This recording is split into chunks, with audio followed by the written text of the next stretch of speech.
ask me from time to time, why do you do what you do? Why do you spend weeks, months out of your year away from your family? Why do you take weekends and go around to different congregations trying to get them to go and go with you? Why is it that you do what it is that you do? Why would you put yourself through that? Why would you put your family through that? Why would you do all these things? And there's a long answer and there's a short answer. Luckily today you're going to get the short answer. And it's only going to take the time to fill the sermon. The sermon is why I do what I do. When you go to a place where people have never heard the gospel of the Lord in its purest form, you cannot ignore that. If you have any desire to be a servant of God, if you go to a place that has never seen a body of the Lord's church worship together, you can't let that go. And kind of to give you an example of what is happening in Latin America and South America, they literally are the first century church. They are the first generation of the Lord's body in many of these countries, many of the places that we're going. You know, when we come to church on Sunday mornings, there's a certain amount of expectation that we have. Things that we don't even have to think about. I call it church culture. It's that part of you that you really don't recognize. It doesn't really register with you until you go to a church that they do something different. And then all of a sudden that church culture really kicks in. And your flags go up and you kind of wonder, hey, what's going on here? They don't do things like we do it. Is this a good thing or a bad thing? Is this scriptural or is it not scriptural? And all of that contributes to what I call church culture. And so, we have those expectations, right? We have that expectation that we're going to sing a certain number of songs, that we're going to take the Lord's Supper, that we're going to do all of these things, and generally it's going to be in a specific order. Nothing wrong with that. But see, you've got it easy in that you've had generations that have helped develop and establish that kind of culture. The expectations that you have for a Sunday morning worship service, or a Sunday night worship service, or a Wednesday night Bible class. Those expectations are in place because there are generations of people that have been doing this before you, that have laid this out for you. In Central and South America, they don't have that. They don't understand that. They don't really get it yet.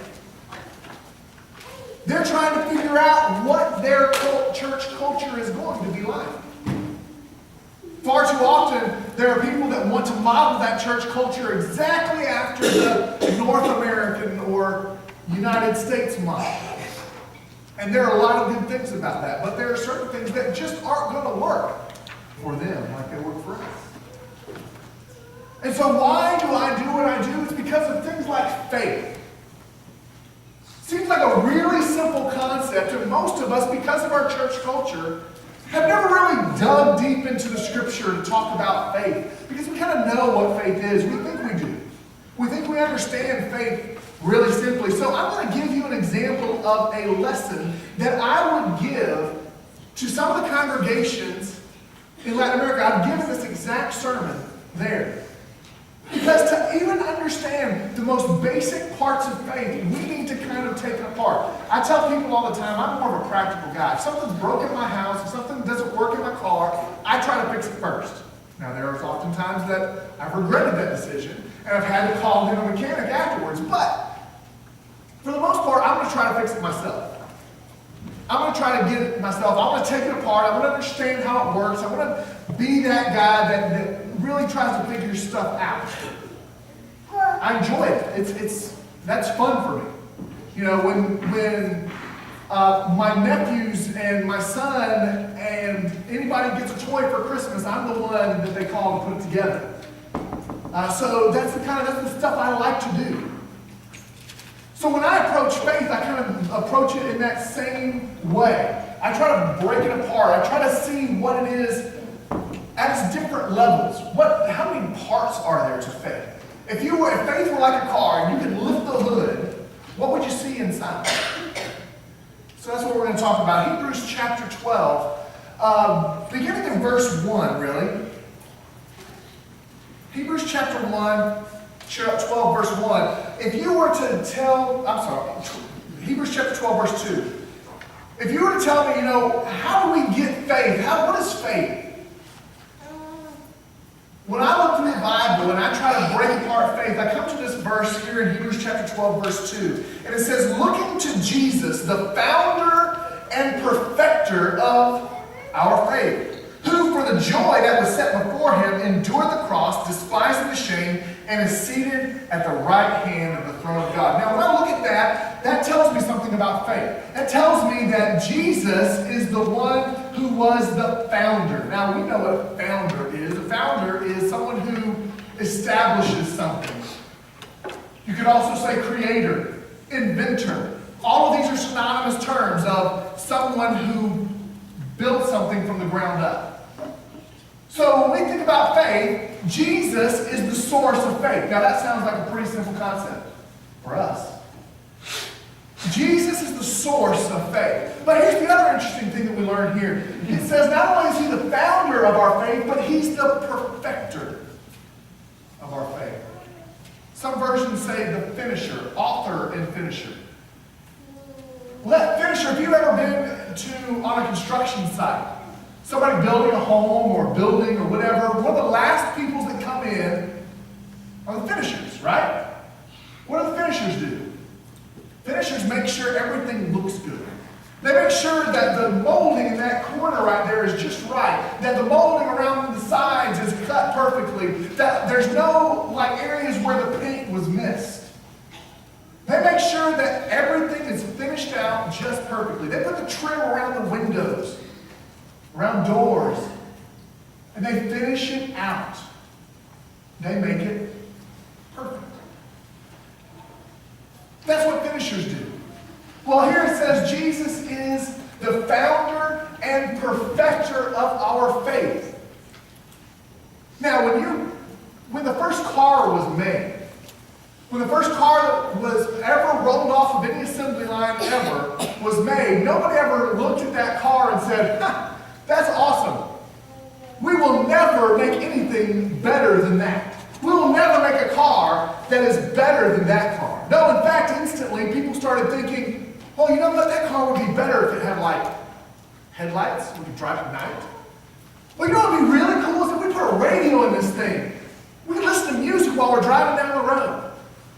Or hey, what would be awesome is if this car could go 30 miles an hour. Or 80 miles an hour. Or 120 miles an hour. That would be great. What would be really good is if we could go 60 miles an hour and make a little device that would make it stay at 60 miles an hour. We'll call it cruise control.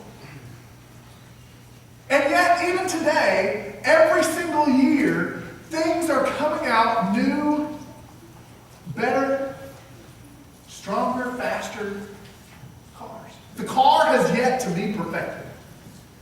Right? We've had a car now for years, decades. Cars have been around. And yet still nobody has made the perfect car. What's cool about faith is that Jesus is the author, the one who created it. But he's also the one that made it perfect. You can't get faith better than the faith that Jesus made. It's as good as it's ever going to get. Again, that may seem like a really basic concept, but sometimes these people need to hear it. They need to understand that, well, the faith that's in the Bible is really good, but let's put our own spin on it, like denominations have done over the course of history. The faith that comes from God, the faith that Jesus established, is the kind of faith that I want. And so if I'm looking around and trying to understand this author and perfection of faith, where am I going to find it? Well, we're in Hebrews chapter 12, verse 2. So if I were to look around and find out where it is I can find this faith, guess what? We find it right here. So if you go up to Hebrews chapter 11, a lot of times if you want to ask somebody, what is the definition of faith? They'll point you to verses like Hebrews chapter 11, verse 1. Now faith is the substance of things hoped for, the evidence of things not seen. Now, I don't know about you, but for my simple mind, that doesn't tell me a whole lot more than what I already knew. That doesn't do it for me. I don't understand what substance of things hoped for and evidences of things not seen. There's no real solid thing there for me to hold on to. In fact, I actually like Hebrews chapter 11, verse 6 as a better definition of faith. It says, now without faith, it is impossible to please him. That tells us a little bit something immediately about faith right there. It's absolutely necessary. You want to please God, if you ever want to wake up one morning and try to impress God, you're going to have to start with faith. Without faith, it is impossible to please him, for he who comes to God must believe that he is, and that he's a rewarder of those that diligently seek him. Now that gives me a little something to go on. And I want to talk about that verse and kind of break it apart and help us to hopefully understand faith a little bit better. When we think about this verse, though, we often take it out of context. We often think about it as just a standalone verse. Without looking, can you tell me who this verse is referring to? It's referring to verse 5, Enoch. Verse 5 there says, by faith Enoch was taken up so that he should not see death, and he was not found because God had taken him. Now before he was taken, he was commended as having pleased God. Now that connects it to the next verse 6. Without faith, it is impossible to please him. So if I want to have the faith that Enoch had, that faith that was so strong that he didn't even have to face death, well, then I need to read a little bit more. He who comes to God and would want to please him must believe that he is, that he's a rewarder of those that diligently seek him. When we think about faith, obviously the first thing that comes to mind is belief. The first thing that we think about, and most people, if you went on the street and just asked any general person, what is faith?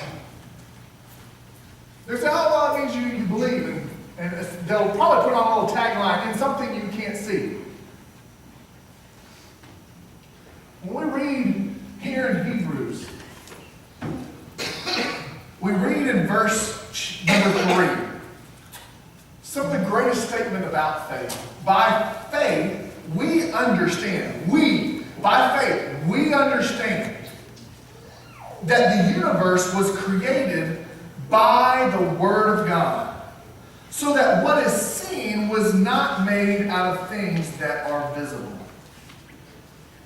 When we think about believing and faith, Hebrews chapter 11 gives us a wealth of information about what faith looks like.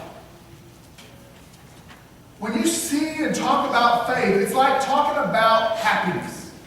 Can you see happiness? Can you touch it? Can you taste it? Can you feel it? Is there anything scientific about happiness?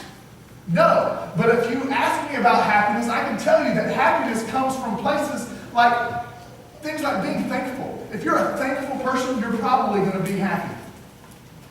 If you're satisfied, if you're not that person that's just going after that next thing, if you're easily satisfied with the things that you have in your life, that you're not just going after the newest, coolest thing, you're probably going to be happy. But I can't run a scientific test on that. So when we talk about faith, it's something that we really can't run a test on. But when you see it, you know it. We get to see a lot of those things through the course of Hebrews chapter 7 or 11. When we go to verse 7, there we see Noah. Now Noah was a unique guy. He's that guy that was like nobody else during his time. In fact, the Lord was so displeased with the world that he was going to destroy everybody. But he found something unique in Noah. He found faith.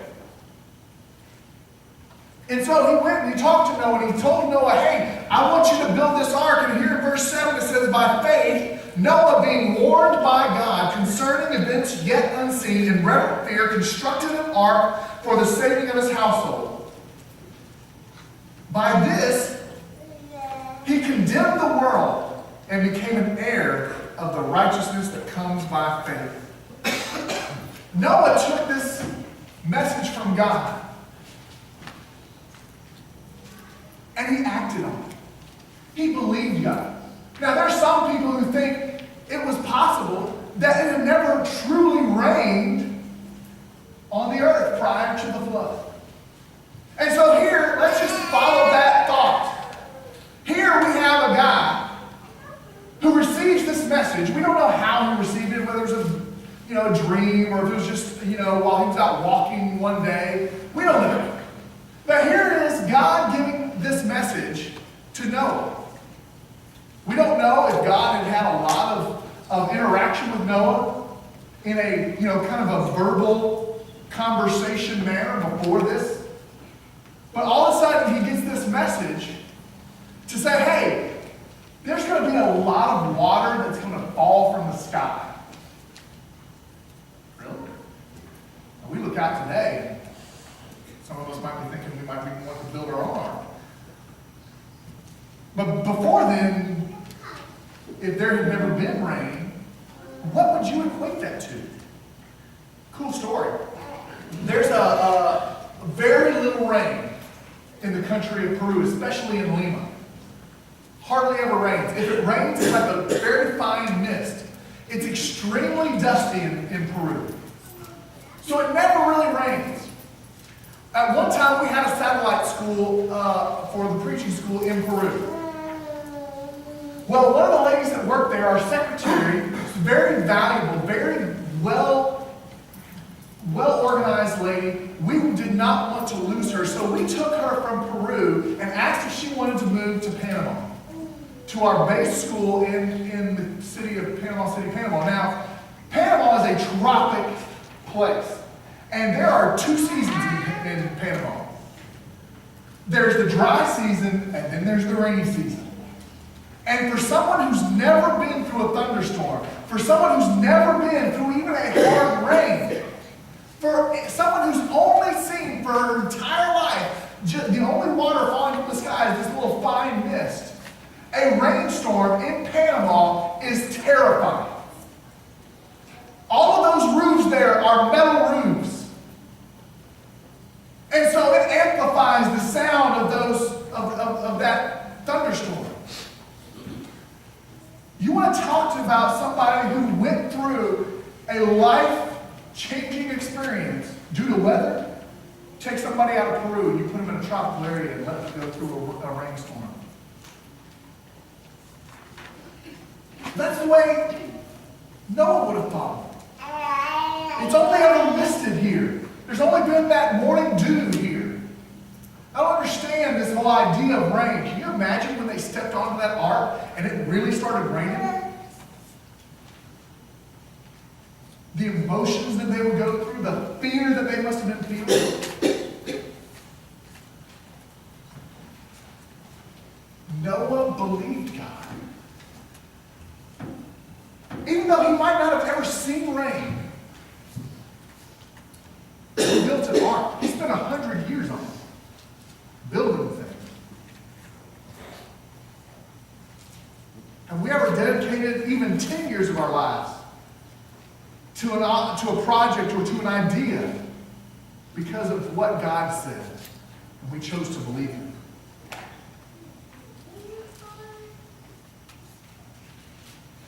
Noah believed.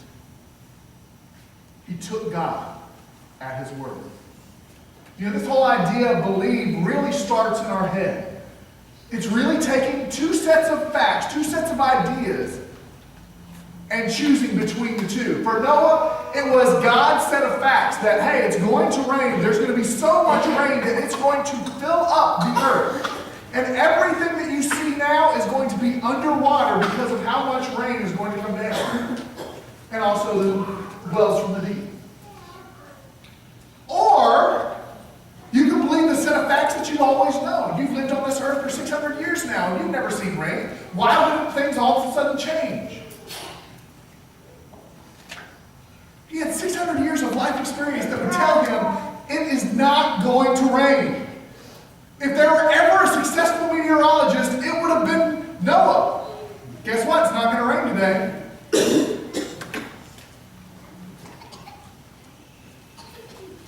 But Noah believed. He took the set of ideas before him and he chose God.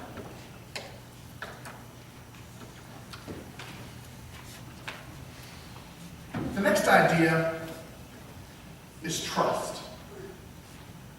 When we think about faith, we think about trust. As we look back up in Hebrews chapter 11, verse 6, it says that we must believe that He is, or that He exists, and that He rewards those who diligently seek Him. He's a rewarder. I don't know about you, but yesterday my nephew finished out the last game of the season in his first year of T-ball. After that last game, they all went to a park and they had pizza and the coach talked about the season and he gave out awards. Now, things haven't always been like they are now. There was a time when not every kid got a trophy. But beyond just the trophy for being on the team, he gave out specific awards. And for my nephew, he got the natural award. He's the one that just seemed to pick it up. He was the one that just seemed to think, when he was told to go get that ball, he got it. And he knew where to throw it to. It was just like he's always been playing. It was kind of natural to him. He got that award because of what he did on the field. When we think about God as being a rewarder, nobody gets an award for just sitting around doing nothing. Nobody's going to say you're a hero for just having sat on your couch for an afternoon. It doesn't take anything special to be lazy. Anybody can do it. If you need a lesson in being lazy, come over to my house sometime. I'll show you. It doesn't take anything special to be lazy. Anybody can do it. And so when you get a reward for something, it's because you've done something to earn it. When we think of our salaries as something that we deserve, we've gone through a week of work. We have done the job that has been set before us, and our reward for having done that job is an agreed upon salary with our boss. Whether you work for an hour or you work for a year, and that year is broken up into chunks of months or weeks, you have an agreed upon price that you and your employer have that this is going to be your reward for this amount of service or work done. That might be in the form of you get this much money for this much work, and however much you work, I'll continue to pay you. We call that commission. Or, if you work for this number of hours, I will pay you this much. We call that salary or hourly wage. It's the reward for having done the work. When we trust God, the only way to demonstrate that we trust God, the only way that you can recognize trust is by having done something. I remember when my son was growing up and we would go to my in-laws' house, they've got a pool there, and he would get on the side of the pool and I would tell it, jump. And he trusted me. You know how I know he trusted me? Because he jumped into my arms. Now, my nephew, Easton, would get on the side of the pool and I would say, Easton, jump. Hey, would Easton jump? No. He didn't trust me. You know how I knew that there was no trust there? Because he didn't jump. Trust can only be demonstrated by action. But we read a lot of action in Hebrews chapter 11. In verses 8 and 9, we read of the father of faith, Abraham. He's recognized as the father of faith because of how much trust he placed in the Lord. It said, by faith, Abraham obeyed when he was called to go out to a place that he was to receive as his inheritance. He went out not knowing where he was going. You know, before I got here, I had to, message back and forth with Jonathan. I said, hey, I need you to message me the address. You know the only way that he can do that? It's because he's been here before me. He knows the way. And I trusted him to give me the right address. And here I am. Abraham had never been to the place that he was going. But he served a God that he knew had been there ahead of him. That was going to be there ahead of him. He trusted and acted upon that trust. One of my favorite stories in all the Bible about trust is found in Daniel chapter 3. We read there of Shadrach, Meshach, and Abednego. And we read that Nebuchadnezzar had constructed this great idol and that he was commanding all people everywhere to bow down when they heard all types of music, whether it was the lyre, the satrap, the flute, all of those things, all those instruments. When they heard it, you had to bow down and worship this idol.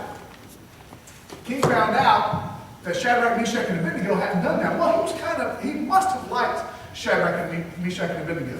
He must have liked him a little bit because he did something that he did not have to do. He gave them a second chance. And there in Daniel chapter 3, we read an amazing exchange between 3 servants and a king. Probably the most powerful man in the world at the time.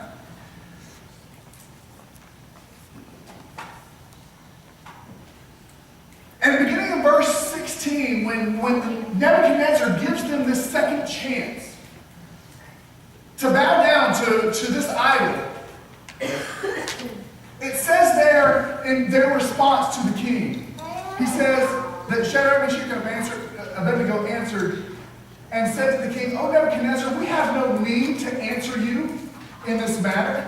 If it be so, our God whom we serve is able to deliver us from the burning fiery furnace.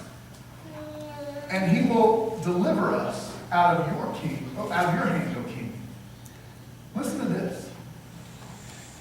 But if not, if God chooses not to deliver us out of your hand, if God chooses to restrain his power, his ability to save us from this awful fate, and if not, be it known to you, O king, that we will not serve your gods or worship the golden image that you have set up. Now, you want to talk about trust. Here, Shadrach, Meshach, and Abednego had every reason to believe that that day they were about to die. Yet because of their trust in God, knowing that he has the ability and the power, that if they trusted him and did according to his word, they would be just fine. That's trust. Doing something based on what God has you to do. Here's the problem that we have, though. How many of us are doing? And by doing, there's levels of doing, I guess you could say. There are those of us who try to do the least we can do. It's like we talk to God, it's like, hey, God, no problem. It was the least I could do. I came to church this morning. I sat on the pew. It was the least I could do for your son dying on the cross. I sang a few songs. I listened to the prayer. I think I remember what the sermon was about. But God, no thanks necessary, God. It was the least I could do. How many of us are doing for God daily? How many of us are out physically, actually doing something every day to please God?